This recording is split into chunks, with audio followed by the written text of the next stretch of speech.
মানে মুখেদি কৈ পেলাই আমি শেষ কৰিব নোৱাৰে। আজি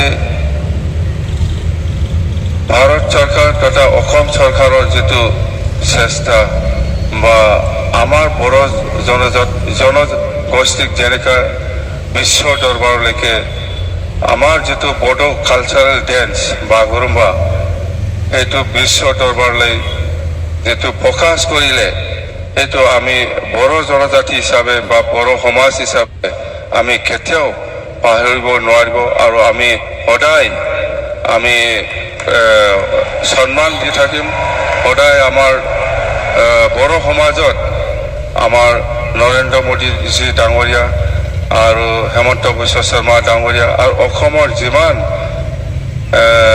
কেবিনেট মন্ত্ৰীসকল আছে বা কেন্দ্ৰীয় মন্ত্ৰীসকল আছে ইহঁতৰ যিটো চেষ্টা আমাৰ প্ৰতি বড়ো জনগোষ্ঠীক মৰম কৰি পেলাই যিটো এই পৰিৱেশ বা এই আমাৰ কালচাৰটো দেখাবৰ কাৰণে যিটো সুবিধা দিলে সেইটো আমি কেতিয়াও পাহৰিব নোৱাৰে। আমি সদায় আপোনালোকক আমি সন্মান আৰু প্ৰেৰণা জনাইছোঁ। তো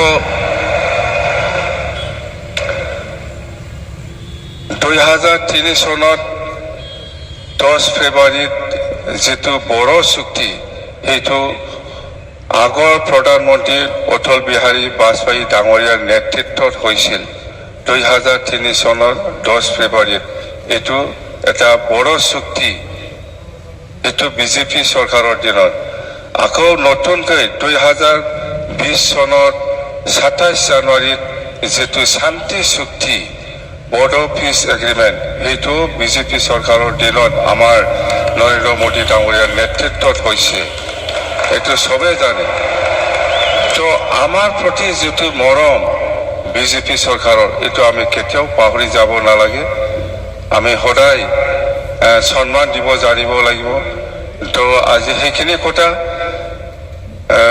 सर मैं एक बात याद दिलाना चाहता हूँ। वो 2003 10 फरवरी का एकॉर्ड और ये 2027 जनवरी का जो पीस एग्रीमेंट हुआ इसमें थोड़ा और इम्प्लीमेंटेशन का बाकी है, उसको करना है। तो मैं रिक्वेस्ट करता हूँ সেইখিনি কথা আৰু আমাৰ প্ৰাইম মিনিষ্টাৰ ডাঙৰীয়া আছে, হেমন্ত বিশ্ব শৰ্মা ডাঙৰীয়া আছে, আপোনালোকে ইহঁতৰ ভাষণটো শুনিব চবেই ইচ্ছা আছে।